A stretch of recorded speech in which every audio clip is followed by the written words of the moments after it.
Hoy también seguimos con Hechos, así que por favor vamos a Hechos 20, en donde vamos a ver cómo el reino de Dios se avanza y se consolida a través de obreros fieles, sabios, unidos y abnegados. Mientras vamos a Hechos 20, siempre repasamos un poco la progresión dentro de Hechos. Desde Hechos 1:8, Jesús ya les dijo, van a ser testigos, el Espíritu Santo va a caer sobre ustedes y van a ser testigos en Jerusalén, en toda Judea, en Samaria y hasta el fin de la tierra. Y comienza la progresión histórica, geográfica, se va desenvolviendo el avance del reino de Dios a partir del Evangelio. Y en Hechos 13 y 14 vemos el primer viaje misionero de Pablo, que dura más o menos 2 años. En Hechos 15 vemos el concilio de Jerusalén, donde Pablo y Bernabé inician su segundo viaje misionero. En Hechos 16 se suman Silas, Timoteo, Lucas. En Hechos 17 vemos cómo llegan a Tesalónica, Berea, Atenas. En el 18, Corinto, Éfeso, Jerusalén, porque luego vuelven a Antioquía. Le dan fin al segundo viaje misionero y ya nos encontramos que han pasado 20 años aproximadamente. 20 años de ministerio. En Hechos 19 vemos cómo Pablo, luego de visitar iglesias de otras regiones, sirve a Dios en Éfeso, se consolida la iglesia en Éfeso. Vimos la obra de Dios extendiendo su reino en Éfeso, confrontando la idolatría, transformando vidas y provocando tanto avivamiento como oposición. Y hoy vamos a ver Hechos 20, 1 al 6, que aunque en apariencia puede ser una simple transición narrativa, podemos encontrar en este texto principios que podemos remarcar sobre el ministerio cristiano, en especial sobre el avance y la consolidación del reino de Dios. O sea que nosotros podemos ver cómo Dios hace avanzar su reino y hace que se consolide, y esto es útil para nosotros a modo de ejemplo. Y vemos cómo, a pesar de la oposición, a pesar de los cambios, a pesar de muchas modificaciones, a pesar de muchas presiones, el reino de Dios avanza por medio de siervos fieles a la palabra, sabios, unidos y abnegados. Eso le va a dar forma a nuestro bosquejo, pero yo lo voy a repetir.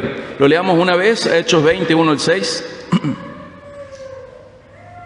y luego lo leemos dividiéndolo. Hechos 20, 1 al 6. ¿Se acuerdan del alboroto que hubo? Que fue un asiarca, un hombre gobernante civil a calmar todo el tumulto, y la iglesia de Dios en Éfeso queda protegida. Y después de todo eso, fíjense, Hechos 20, después que cesó el alboroto, Pablo mandó llamar a los discípulos y, habiéndolos exhortado, despidiéndose, partió para ir a Macedonia. Después de recorrer aquellas regiones y de haberlos exhortado mucho, llegó a Grecia. Pasó allí 3 meses y, habiéndose tramado un plan en su contra de parte de los judíos cuando estaba por embarcarse para Siria, tomó la decisión de regresar por Macedonia. Lo acompañaban Sópater de Berea, hijo de Pirro, Aristarco y Segundo de los tesalonicenses, Gayo de Derbe y Timoteo, Tíquico y Trófimo de Asia, pero estos se habían adelantado y no se esperaban en Troas. Nos embarcamos en Filipo después de los días de la fiesta de los panes sin levadura, y en 5 días llegamos a donde ellos estaban en Troas, y allí nos quedamos 7 días. Nosotros tenemos que saber que también se va a desenvolver el fin de Hechos, en el sentido de que Pablo va a volver a Jerusalén y luego va a llegar a Roma y se acaba el libro. Y ya empezamos esa etapa de la historia de la iglesia cristiana. Pablo ya había decidido salir de Éfeso, había decidido visitar a las iglesias en Macedonia y Acaya, y luego viajar a Jerusalén. Le voy a leer esta parte porque tiene muchos pasajes involucrados. Pero según lo que Pablo dice en 1 Corintios 16:8, decidió quedarse en Éfeso hasta Pentecostés. Y eso se calcula que es en mayo del año 55 después de Cristo. Y estas visitas y viajes requieren tiempo, y no sabemos cuánto tiempo pasó ministrando en Filipos, Tesalónica y Berea. Pero mientras estaba en Macedonia, esperó a Tito para recibir noticias sobre la iglesia en Corinto. Eso se nos dice en 2 Corintios 2:13, 7:6 y 7:13. Y lo volvió a enviar allá. O sea, Pablo lo espera a Tito y lo vuelve a enviar a Corinto, 2 Corintios 8:6, 16 y 17. Y escribió su segunda carta a los Corintios.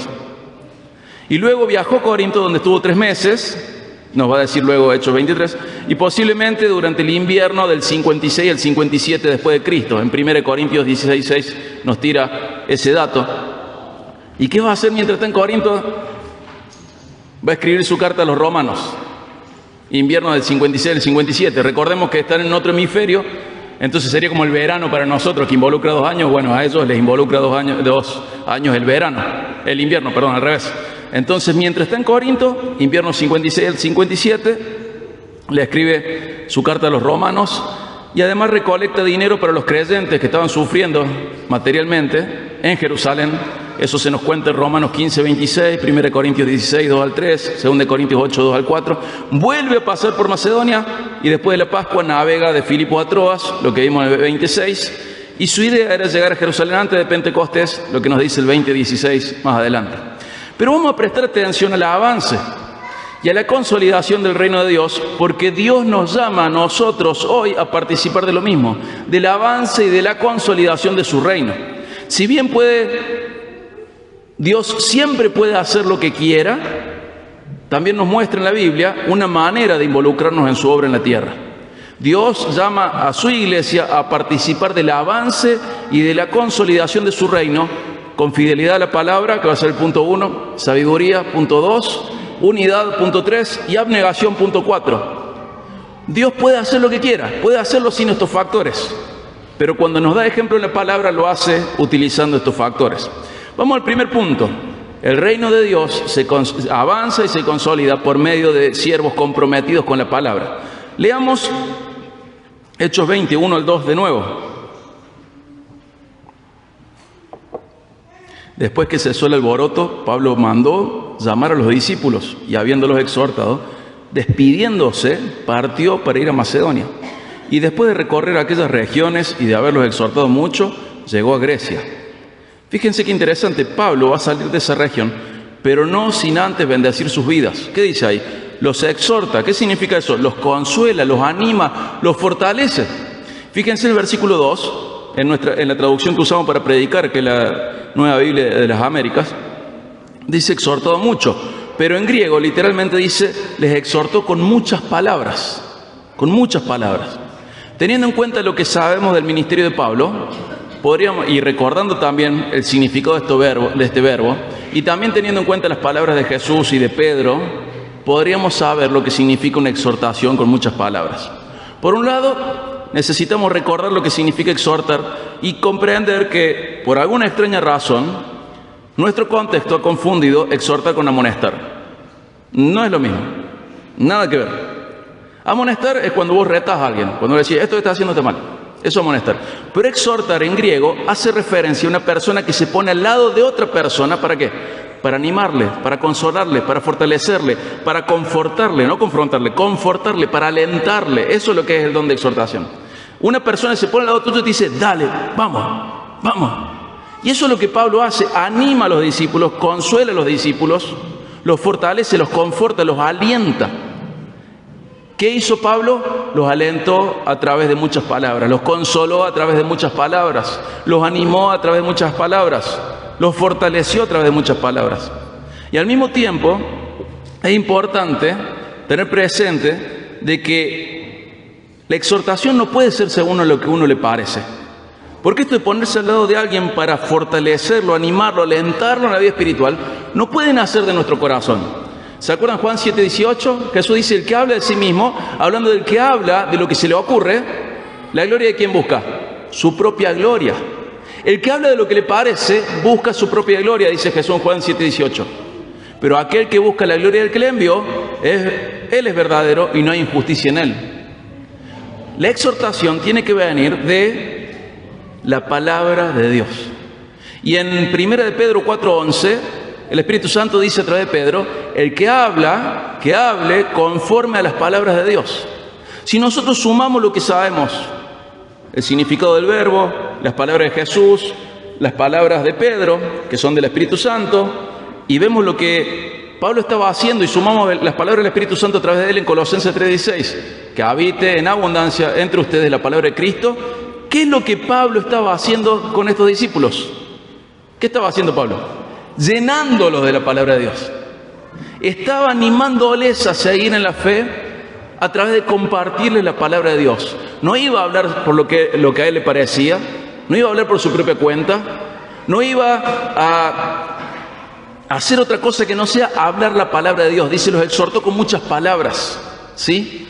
Entonces, teniendo esta idea general, podemos reconocer que aunque Pablo estaba en tránsito, o sea, en movimiento, en parte de este viaje en el cual él aspiraba a llegar a Roma, nunca dejaba de edificar a los creyentes con los que se relacionaba, sino que los exhortaba con muchas palabras.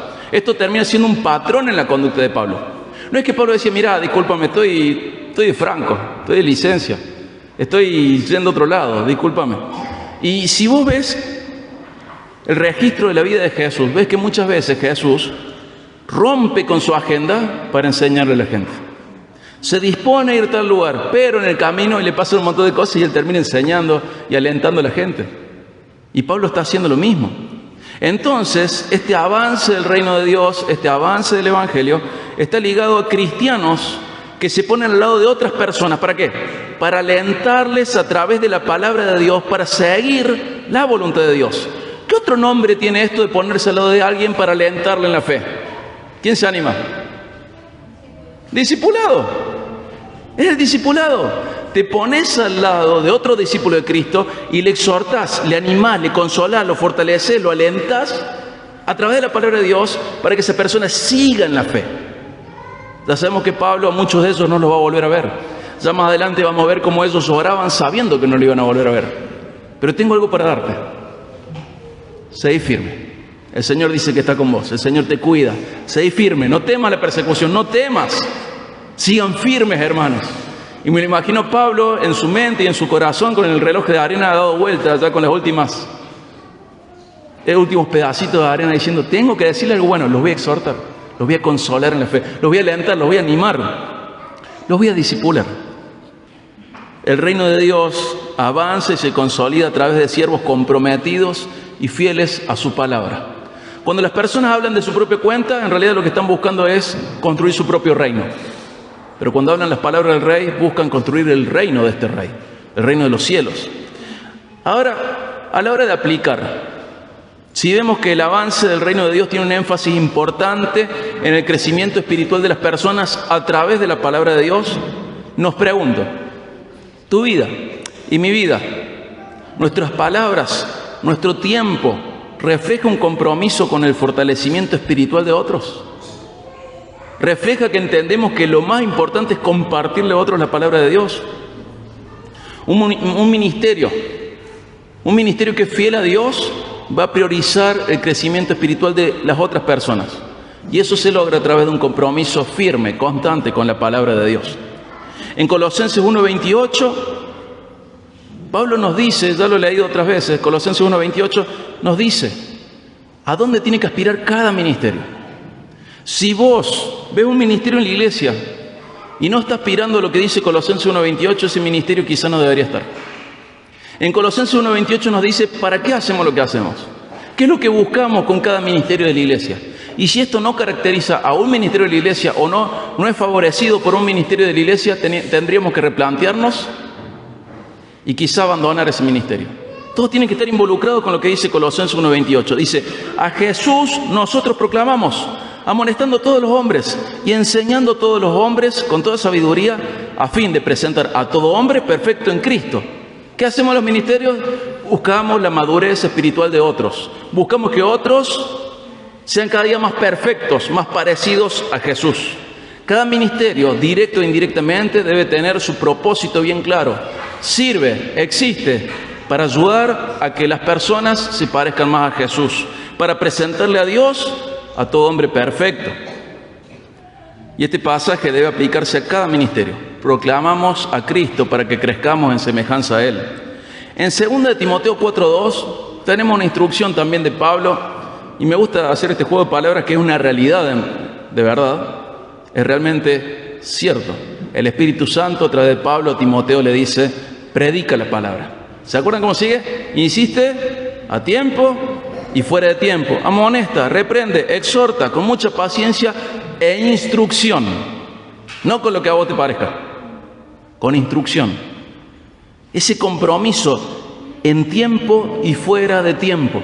Y ustedes saben que si uno lo analiza este texto en el griego, no te queda claro a qué tiempo se refiere, a cómo están las condiciones del que te escucha o tus propias condiciones. Y en el griego, que es extremadamente específico a la hora de querer señalar algo, esta construcción queda ambigua. ¿Por qué? Porque tiene que ser siempre. No importa si vos estás bien o está mal, predica la palabra. No importa si el otro está bien o está mal, vos predica la palabra. Predica la palabra en tiempo y fuera de tiempo. Amonestá, reprendé, exhortá, con mucha paciencia e instrucción. Cuando hay amonestación, reprensión y exhortación, sin paciencia y sin instrucción, estamos hasta las manos y nos puede pasar. Tenemos que cuidarnos y estar atentos de que estén las dos cosas, paciencia e instrucción.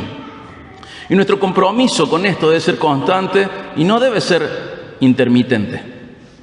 Y ahora nos vuelvo a preguntar, tu vida, mi vida, tus palabras, mis palabras, ¿edifican a otros en la verdad de Dios? ¿Estás comprometido con su palabra? ¿A quiénes estás exhortando con muchas palabras según la voluntad de Dios?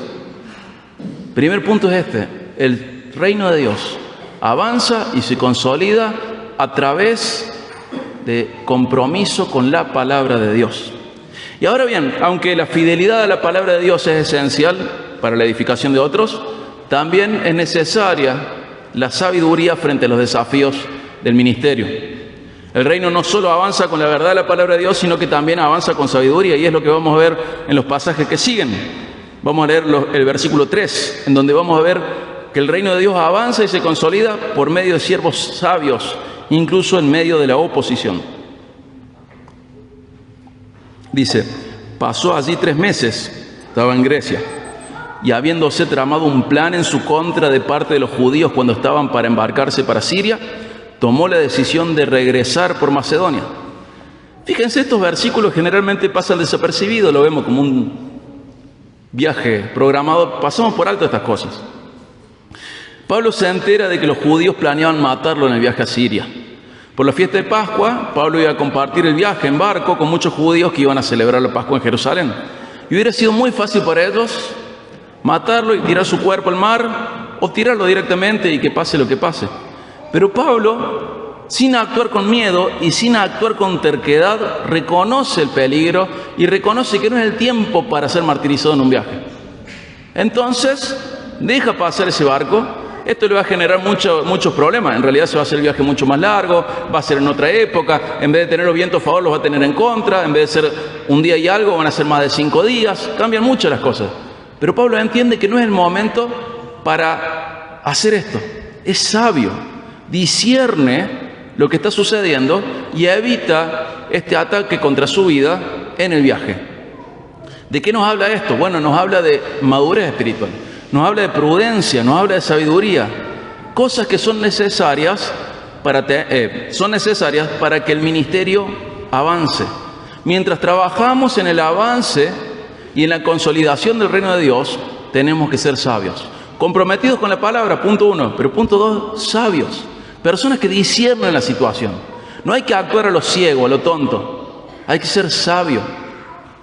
Hay que ser sabio, hay que discernir. A veces está bien el rumbo, pero no es el momento. Y en este caso, para Pablo no era el momento. Entonces Pablo deja pasar este viaje y espera otro momento para viajar. ¿Qué podemos aplicar? Bueno, el avance del Evangelio no requiere imprudencia, requiere lo contrario, prudencia, discernimiento espiritual, dar pasos con sabiduría. Vos y yo ¿estamos tomando decisiones sabias y estratégicas para seguir siendo útiles a la causa de Cristo? Esto tiene muchas aplicaciones posibles. Lo más probable es que vos y yo no estemos por subirnos a un barco en donde unos judíos estén enojados con nosotros y quieren matarnos, ¿verdad? Creo que ninguno de nosotros está perseguido de esta manera, con un grupo religioso tratando de matarnos. Pero siempre vos y yo estamos en riesgo de no ver a aquello que atenta contra nuestra utilidad en el reino de Dios. ¿Me seguiste? Vos no te vas a subir un barco. Ojalá. Un crucero. Pero lo más probable es que no te subas a un barco y que en ese barco vos encuentres oposición religiosa al punto de que te quieren matar. Pero muchas veces vos y yo no estamos atentos a aquellas cuestiones que nos impiden seguir siendo útiles en el avance y en la consolidación del reino de Dios. Por ejemplo, y voy a decir un nombre, y lo voy a españolizar porque no hay forma de que sepa cómo se pronuncia, pero hubo un pastor que se llamó Robert Murray McCheyne y escribió unas palabras poco antes de morir. A los 29 años falleció este pastor. Él era un predicador muy joven, era muy talentoso, era muy reconocido. Dicen que en su velorio hubo 7.000 personas. Imagínate esto, hace varios siglos. 7.000 personas en su velorio. Con 29 años era muy reconocido. Era realmente un buen predicador y Dios lo usó mucho, pero lamentablemente exigió su cuerpo hasta que su salud se deterioró tanto que cuando se enfermó de tifus falleció. ¿Saben qué palabras dijo? Dios me dio un mensaje para entregar y un caballo para montar. Ay, maté al caballo y ahora no puedo entregar el mensaje. Tenés que ser sabio. Si bien estamos llamados a hacer un sacrificio vivo, santo y agradable a Dios, y estamos llamados a una renuncia constante, y estamos llamados a cierto sacrificio habitual, hay que saber cuándo el Señor te está pidiendo eso y cuándo le agrada y cuándo tenés que retirarte un poquito. Esto tiene muchas exigencias. Él exigió tanto su cuerpo que no pudo seguir predicando porque murió a los 29 años. Ya estaba debilitado cuando lo agarró el tifus. Era una persona que no se cuidaba a sí mismo. Y él mismo dice, Dios me dio un mensaje para entregar y un caballo para montar. Y se lamenta diciendo, maté al caballo y ahora no puedo entregar el mensaje. Y tendríamos que revisar qué trato le estamos dando a nuestro cuerpo, cómo administramos el instrumento que Dios nos dio para servirle, nuestro cuerpo. Yo tengo que aprender a descansar. Los que me conocen saben que duermo muy poco. Y tengo que aprender. Y tengo que aprender a bajar, y ya el Señor me dio señales claras de que tengo que bajar un cambio. Y hay que cuidarlo. No tengo que matar el caballo. Pero a veces vos tenés que cuidarte de otras cosas. Cuida el descanso, cuídate del sobrepeso, cuídate de todo lo que atente contra tu utilidad para el reino de Dios. Cuídate, sé sabio. No te arriesgues a lo tonto. No te arriesgues a lo tonto. Cuídate. Vos y yo nos tenemos que cuidar. Cada uno de nosotros tiene áreas en las cuales tiene que mejorar su nivel de vida. No en términos de gastar más, sino en términos de ser más saludables. Aprender de qué nos tenemos que cuidar. Cada uno tiene que cuidarse de diferentes cosas. Todos nosotros. Es una lucha constante todo esto. Hay personas que tienen que aflojar a una cosa u otra, al estrés, y bueno, tenés que aflojar de alguna manera. A lo que sea. A lo que sea. Quizás tenés demasiado estrés por no saber descansar en Dios. Quizás porque sos avaro, no sé. Quizás porque nunca le pediste dirección a Dios y tomaste decisiones y ahora no sabes cómo hacer con este malabar que le llamamos vida. ¿Cómo hago? No sé, cada uno tiene que aprender a cuidarse. A cuidarse. Todos nos tenemos que cuidar y ser sabios. No arriesgarnos a morir de manera incorrecta. Vivir bien. El avance de Dios, el avance del reino de Dios requiere discernimiento, no imprudencia, requiere sabiduría. Y Jesús dijo, sean astutos, ¿se acuerdan? Mateo 10:16, sean astutos. En Efesios 5:15 al 17 dice, por tanto tengan cuidado cómo andan, no como insensatos, sino como sabios, aprovechando bien el tiempo, porque los días son malos. Así pues no sean necios, sino entiendan cuál es la voluntad del Señor. Nos llama a ser astutos. Nos llama a ser astutos. Yo mencioné las que son más normales en las cuales nos descuidemos. El descanso y la salud a nivel del peso. Pero hay gente que tiene muy buen peso y tiene un desastre en su vida. Hay de todo. Hay muchas maneras en las cuales tenemos que cuidarnos y permanecer atentos. Seamos astutos. Dice, tengan cuidado cómo andan. No como insensatos, sino como sabios. Tengan cuidado de cómo viven. Tengan cuidado de esto. Tenemos muchísimas aplicaciones. Hay gente que está abandonada intelectualmente. Nunca más estudiaron nada. Estudiaron hasta la escuela secundaria o estudiaron hasta una carrera y después nunca más nada. No me refiero a educación formal, me refiero a estar aprendiendo. ¿Por qué descuidan su mente? Intelectualmente se han abandonado. Están abandonados intelectualmente y eso también forma parte de lo mismo. Hay varios estudios que salieron en los últimos años que dicen que a los 44 y a los 67 nuestra mente hace como un bajón de vejez, bien pronunciado. ¿Y qué pasa ahí? Bueno, cumplo 42 en unos días, entonces en 5 años voy a quedar tonto, pero bueno, y a los 67 voy a quedar más tonto, pero fuera de la broma, Si vos estás con tu mente todo el tiempo adquiriendo conocimiento, eso se nota menos, porque pasa menos. Cuídate, vas a quedar tonto. Cuídate. Algunos ya venimos así de fábrica, ¿qué le vamos a hacer? Pero cuídate, hermano, cuídate, no te abandones. No puede ser que estudies solo por ser hijo del rigor. Te dejaron de pedir exámenes y dejaste de estudiar en tu vida. Seguí estudiando, y no me refiero a una carrera, me refiero a aprender cosas, sobre todo de Dios. Sentate con tu Biblia, aprende más de Dios. Nunca digas, ya sé toda la Biblia, ya conozco a Dios lo suficiente. No, aprende, crece, adquirí nuevos oficios, cualidades, agarra un hobby que sea útil de alguna manera. Avanza.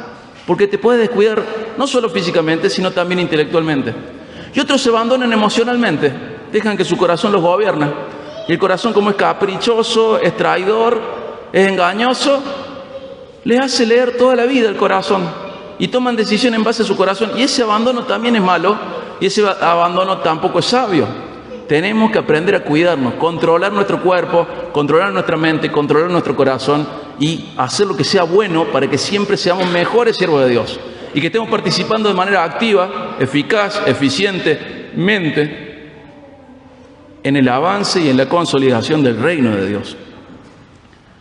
Te pregunto, ¿cómo estás buscando la sabiduría de Dios respecto a tu participación en la extensión de su reino?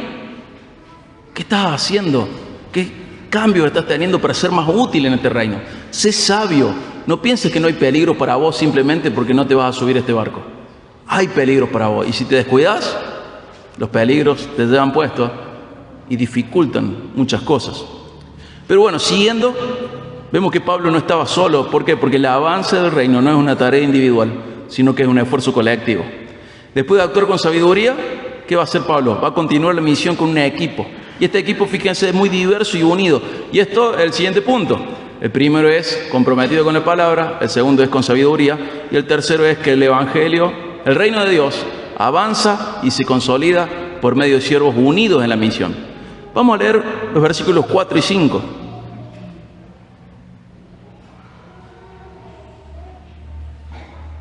Si alguno está buscando nombre para un futuro hijo, creo que en esta lista no está, excepto Timoteo. Pero si les llegan a tocar mellizos gemelos, Tíquico y Trófimo, por ahí podrían andar. Y si son nenas, busquen en Filipenses, que está, ¿se acuerdan de esa? Trifos y Trifena. Ajá. Dice, el 4 y el 5. Lo acompañaban Sópater de Berea, hijo de Pirro, Aristarco y Segundo de los tesalonicenses, Gayo de Derbe y Timoteo, Tíquico y Trófimo de Asia. Pero estos se habían adelantado y no se esperaban en Troas. Ese no que involucra que se acaba de sumar Lucas. Lo habíamos perdido hace unos capítulos. Nada, se quedó sirviendo en otro lugar. Pero ahora se suma al viaje de Pedro, se suma Lucas.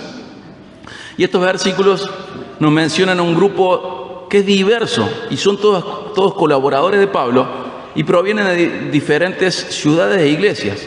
Vienen de Berea, de Tesalónica, de Derbe, de Asia. Aparece Lucas de nuevo. Y más adelante, como sabemos por las otras cartas, va a sumarse Tito.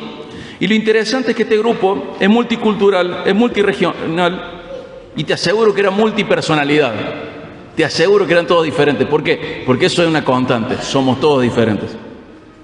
Pero, a pesar de todas estas diferencias, estaban unidos por una misma causa, y tener en claro que esa era la causa que les unía, les hacía tolerar las diferencias, pasarlas por alto las diferencias.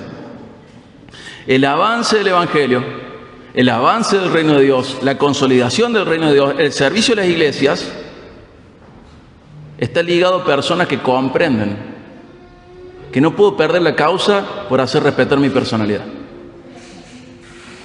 Que no puedo perder la causa por querer que todos sean como yo quiero que sean. Estas personas no eran simplemente compañeros de viaje o asistentes de Pablo, eran compañeros ministeriales.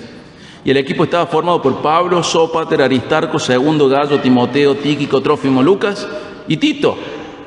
Y algunos de estos son mencionados en otras cartas de Pablo como compañeros suyos. Son 10 hombres unidos en Cristo, que dejan de lado cualquier diferencia posible para ser más útiles en la causa en común, el avance y la consolidación del reino de Dios.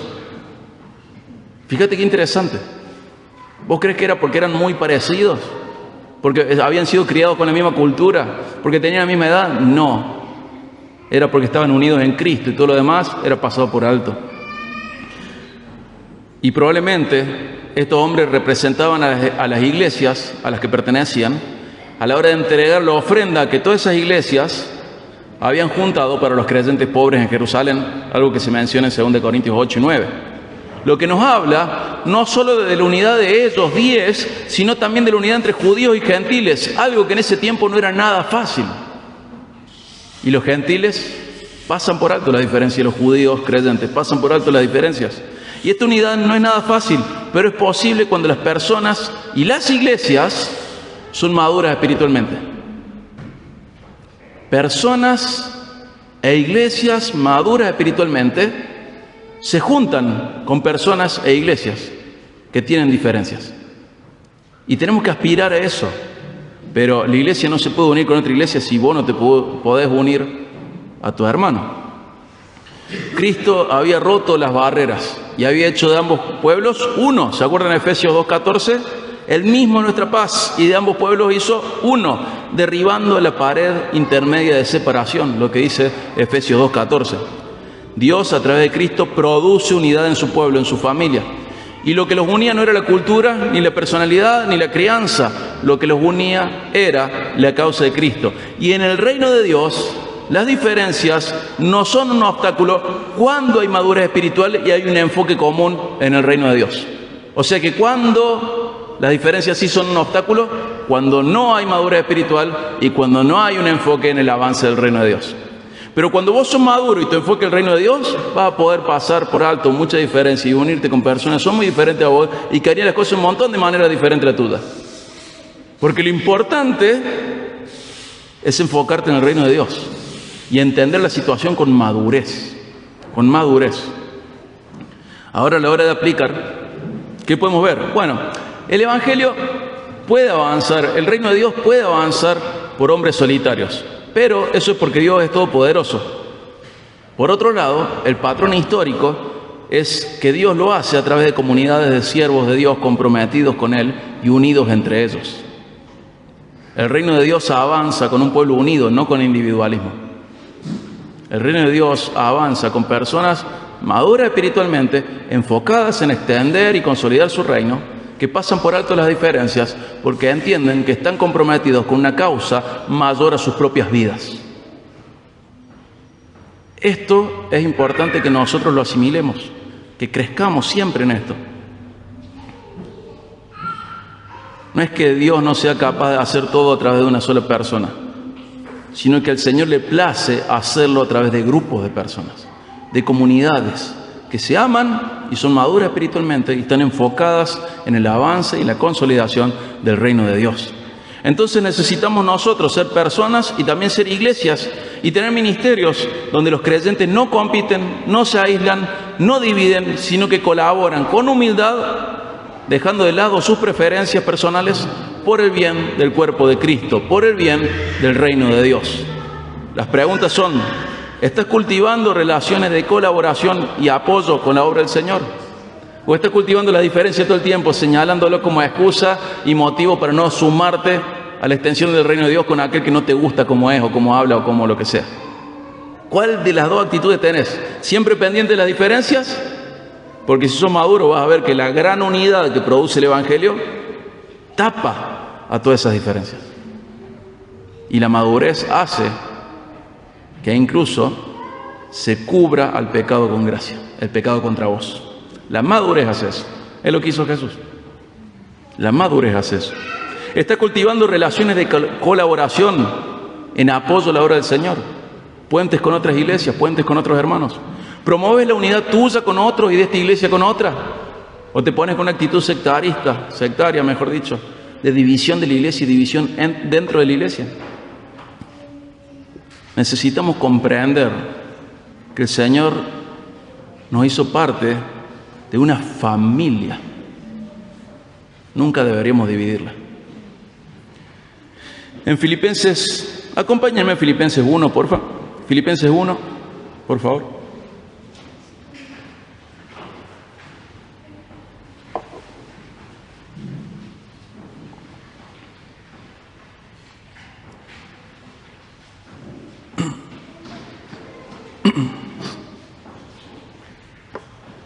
Filipenses 1, 3 al 5 y 27. 1, 3 al 5 y 27. Dice Pablo, ya vimos Filipenses hace 4 años, 5 años, 6 años. Hermoso libro. Dice, doy gracias a mi Dios siempre que me acuerdo de ustedes. Pido siempre con gozo en cada una de mis oraciones por todos ustedes. ¿Por qué? Por su participación en el Evangelio desde el primer día hasta ahora.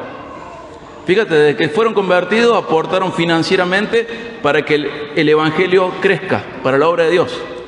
Dice el 27, solamente compórtense de una manera digna del Evangelio de Cristo, de modo que ya sea que vaya a verlo o que permanezca ausente, pueda oír que ustedes están firmes en un mismo espíritu, luchando unánimes por la fe del Evangelio. Sabemos que había una señora que producía división en la iglesia de los filipenses, siempre hay. Pero Pablo les dice, hermanos, ustedes han aportado desde que se convirtieron. Alabanza del reino de Dios. Vivan de manera digna a ese evangelio al que han financiado. ¿Cómo?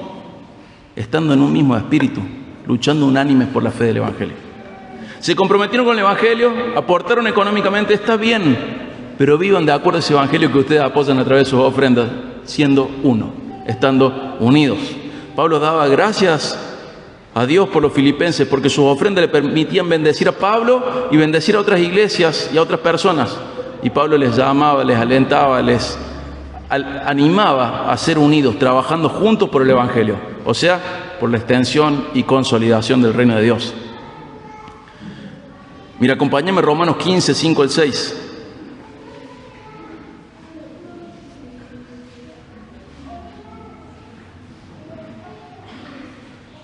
Romanos 15, 5 al 6.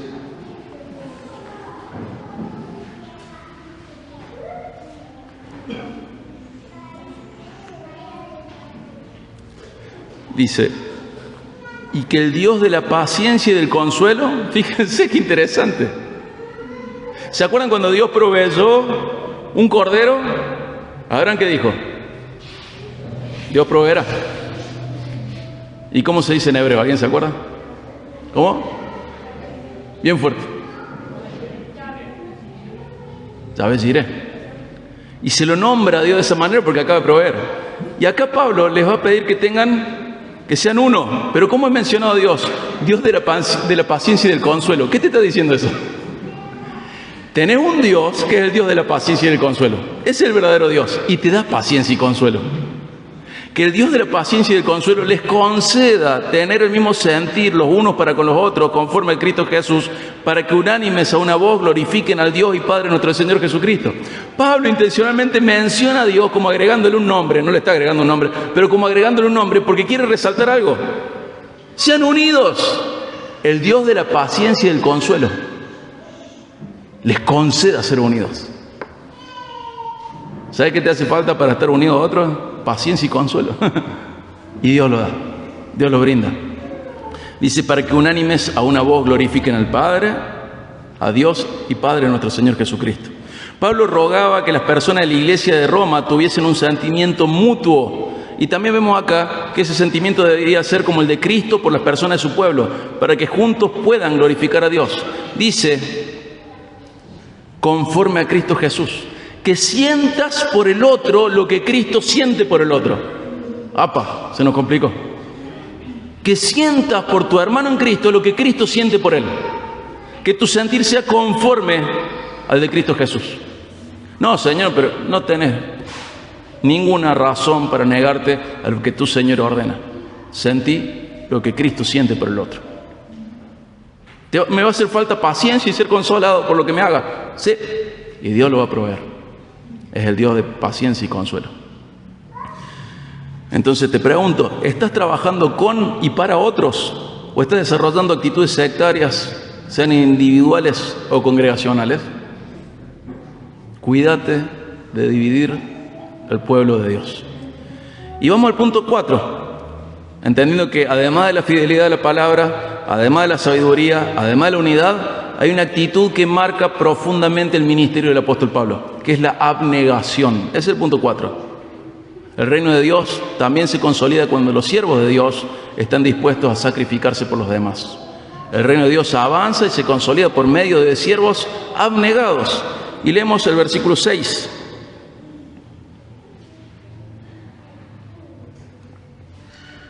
Nos embarcamos en Filipos después de los días de la fiesta de los panes sin levadura, y en 5 días llegamos a donde ellos estaban en Troas, y allí nos quedamos 7 días. Fíjate, bueno, insisto de nuevo, Lucas ya aparece hablando en nos. Ese nos indica que Lucas vuelve a acompañar a Pablo. Pero quiero que vos hagas números. Han pasado más de 20 años. Pablo promedia entre los 50 y los 60 años. Ya había sufrido muchísimo a nivel emocional, a nivel físico. Fue maltratado en todos los sentidos posibles. Hasta por parte de los corintios, que es una iglesia en la que él estuvo muy involucrado. De todas maneras, Pablo ha sufrido. Y no simplemente está viajando, está entregando su vida al servicio del Evangelio, incluso en las decisiones aparentemente pequeñas. Fíjense lo que dice acá. Él esperó, él cambió planes, él se reunió con otros. Y el hecho de no embarcarse directamente a Siria, por la oposición, por la persecución, lo que decía el versículo 3, y tener que hacer el viaje más largo para llegar a Troas, para reunirse con su equipo en el versículo 6, muestra un hombre que se niega a sí mismo por el bien del cuerpo y de la misión de Dios, la que Dios le dio a él y la que nos dio a nosotros, extender y consolidar su reino. Vos pensás en un hombre entre 50 y 60 años, vamos a promediar, 55 años, viajando 5 días en barco. Nosotros estamos en un contexto muy mediterráneo, nunca viajamos 5 días en barco, quizá alguno viajó un poquito. No pasamos del bote en San Roque o en el dique Los Molinos. Pero te aseguro que los barcos no eran muy grandes, ni muy cómodos. 5 días en barco. Imagínense, eso sí lo hemos hecho algunos de nosotros, 5 días en colectivo. 5 días en colectivo, o 5 días en tren. Imagínate 5 días. Y vamos a tener una imagen, ni siquiera parecida, pero una imagen algo entendible de lo que eran 5 días en barco. Ahora hacelo con 55 años y sumarle la humedad y pensá en el agua potable y en los alimentos sin refrigeración y pensá en las necesidades fisiológicas en un barco. Y es un viaje que en esa época solamente haría alguien obligado a hacerlo. ¿Quién? Un esclavo. 5 días en barco. ¿Quién me manda, Señor? Ya soy grande, ya tengo toda la espalda marcada, ya me han azotado con varas, con látigos, me han apedreado, me han dado por muerto. 5 días en barco. Solamente un esclavo a esa edad viajaba tanto tiempo. Y probablemente en varios de esos viajes morían los esclavos. 5 días en barco. Y a mí se me hacen pesadas 4 horas Rafaela en auto. 5 días en barco. Y él, sin estar terrenalmente obligado, espiritualmente lo hace con gusto, para disfrutar de ser un colaborador en la obra de Dios en la tierra, algo que él menciona en 1 Corintios 3:9 y 2 Corintios 6:1. Soy un colaborador de Dios en su obra en la tierra. Y estos 5 días en barco no es poca cosa, pero no es nada más que un pequeño fragmento de los años ministeriales de Pablo. Un pequeñito ejemplo de lo que él estaba dispuesto a hacer. Pero recordemos que él se presenta en varias de las cartas con un oficio. Pablo, esclavo de Cristo. Y si bien somos esclavos del Señor, todavía tenemos la oportunidad de rebelarnos a esa esclavitud y vivir como si no lo fuéramos. Pero Pablo, en amor y agradecimiento a su Señor, vive como esclavo de Cristo.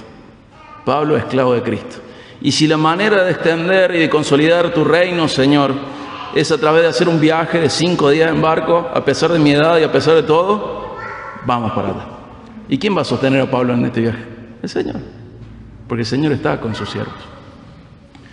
¿Cómo podríamos aplicar esto? Muchos están dispuestos a servir mientras no interrumpa sus planes o mientras sea cómodo para ellos.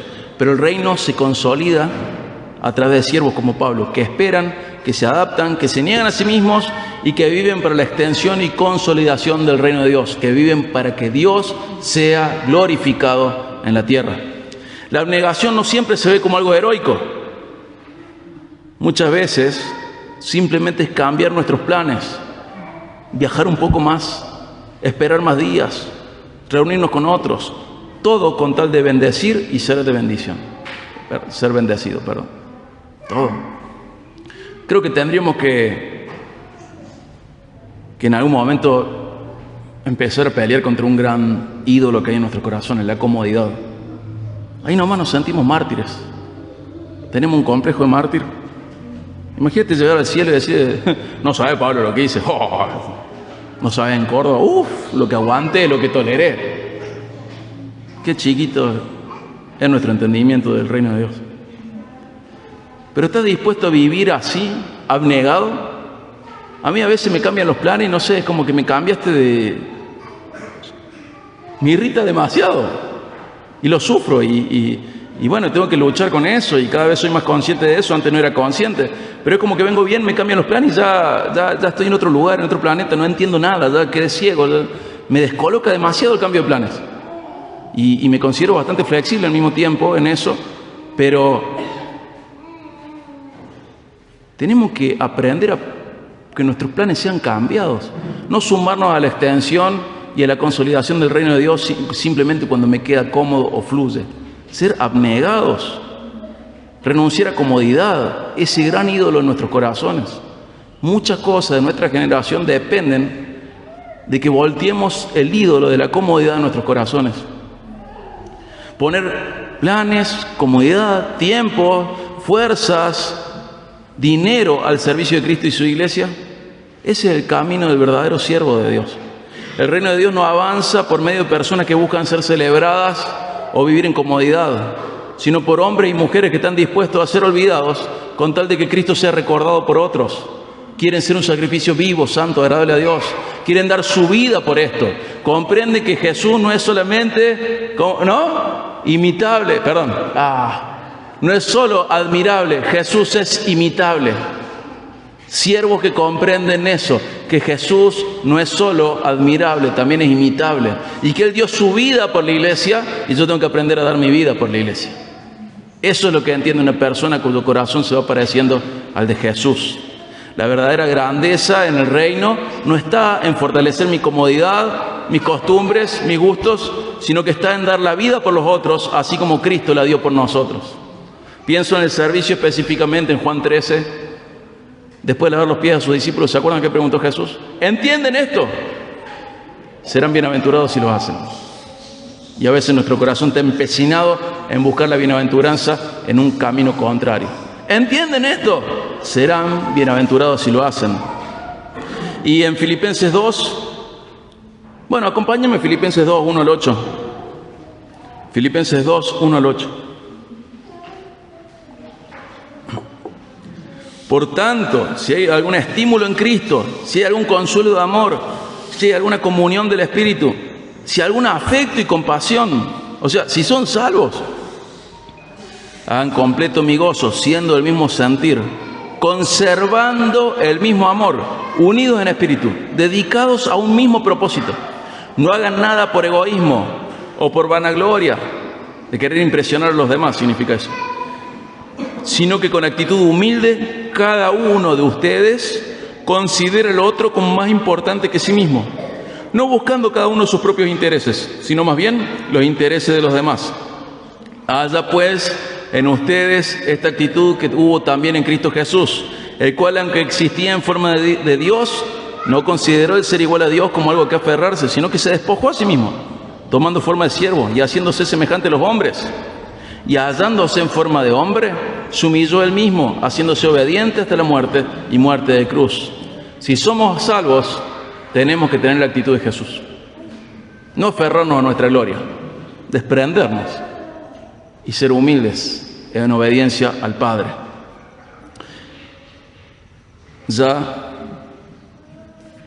llegando a la conclusión, pero todavía no, ¿qué vemos en este pasaje? Vemos que aunque solamente parece transicional, nos recuerda una gran verdad. El reino de Dios avanza y se consolida. Pero lo hace a través de hombres y mujeres que en medio de dificultades, de decisiones complejas, de cambios, viven con fidelidad, sabiduría, unidad y entrega abnegada. De base, el reino de Dios avanza y se consolida por medio de siervos que reflejan al gran siervo por excelencia.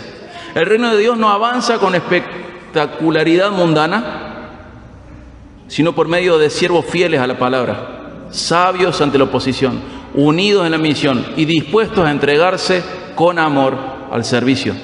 Eso es lo que vemos en Pablo, en Silas, en Timoteo, en Lucas y todos los demás. Pero sobre todo, esto es lo que vemos en toda la vida de Jesucristo. Y a Él tenemos que imitar. Jesús es el verdadero siervo. Él proclamó la palabra con autoridad porque Él es la palabra de vida. Él actuó con sabiduría divina, no para evitar el sufrimiento, sino para cumplir el propósito eterno del Padre. Él formó un equipo diverso, unió lo que estaba dividido y creó un nuevo pueblo. Y Él se entregó por completo hasta la muerte para que vos y yo tuviéramos vida. A Él imitamos. Estamos leyendo cómo gente que no era Dios, pero eran cristianos de verdad y maduros, lo hicieron. Ellos nos señalan al gran siervo, que también es Dios, es Jesús. A Él tenemos que imitar. Tenemos que ser creyentes que caminan con otros, al lado de, para exhortarles con la palabra. Creyentes que toman decisiones sabias y prudentes en medio de la oposición, que se mantienen unidos en la misión, dejando de lado las diferencias, que están dispuestos a sacrificarse por amor a Cristo, y eso se traduce a sacrificarse por amor a la iglesia. O sea, cristianos verdaderos que caminan sobre las huellas de Cristo, siguiendo su ejemplo. Y hermanos, esto que vemos en Hechos no es solo historia, es un modelo a seguir, es un ejemplo dado por Dios para que aprendamos, es el llamado para nuestras vidas. Dios sigue haciendo avanzar su reino hoy y nos invita a ser parte de eso.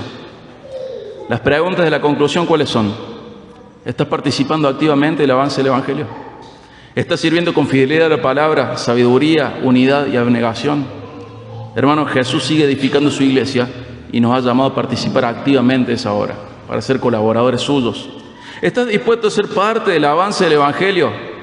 Fiel a la palabra, sabio, unido a los demás y abnegado. ¿Estás dispuesto a negarte a vos mismo por amor a Cristo y para promover la salvación y la santificación de otros? Para exhortarles, para bendecirles. Jesús lo hizo primero por nosotros. Él es el siervo fiel, sabio, productor de unidad y quien se entregó de manera total. Y nuestro involucramiento al avance y a la consolidación del reino de Dios es una respuesta al Evangelio que hemos creído. Hermanos, tenemos que orar para que el Señor nos haga fieles en esto, ¿verdad? Mientras esperamos el regreso de nuestro Rey, que seamos colaboradores fieles en la extensión y en la consolidación de su reino. Pedirle al Señor que nos dé la gracia para vivir de esta manera y que cuando miremos atrás, ¿qué podemos ver? Que fuimos parte de cómo Él siguió edificando su reino y nos tomó por colaboradores y siervos. No hay mayor honra que esta. Somos hijos, eso es glorioso. Pero los hijos no son pasivos. Los hijos van al trabajo con su padre y con su hermano mayor. Y con Dios viviendo en uno, el Espíritu Santo, nos metemos a colaborar en el avance y en la consolidación del reino de Dios. Amén. Vamos a orar. Padre, te damos gracias por el honor que nos da, Señor. Gracias por hacernos parte de esto. Te pedimos, Señor, que siempre miremos a Jesús. Él es nuestro máximo ejemplo. Que comprendamos que ese ejemplo es para ser seguido. No es simplemente o solamente para que nos maravillemos, sino que es para que sigamos en sus pasos. Ayúdanos a comprender, Padre, esto. Ayúdanos a entender las diferencias entre un cristianismo nominal, que solo se menciona cristiano, se autopercibe cristiano, y un cristianismo espiritual, cierto, correcto, que se somete a tu señorío en agradecimiento por la salvación. Ayúdanos a reconocernos si somos de un grupo o del otro. Te pido, Señor, que nos ayudes a avanzar en la fe, que nos ayudes cada día a ser mejores herramientas, mejores instrumentos en el avance y en la consolidación de tu reino. Prívanos del deseo de extender nuestros reinos. Ayúdanos a renunciar a tantas actitudes egocéntricas. Ayúdanos a tener la actitud de Jesús. No aferrarse a la gloria, sino humillarse con tal de promover En el caso de Él, con tal de salvar y santificar a otros.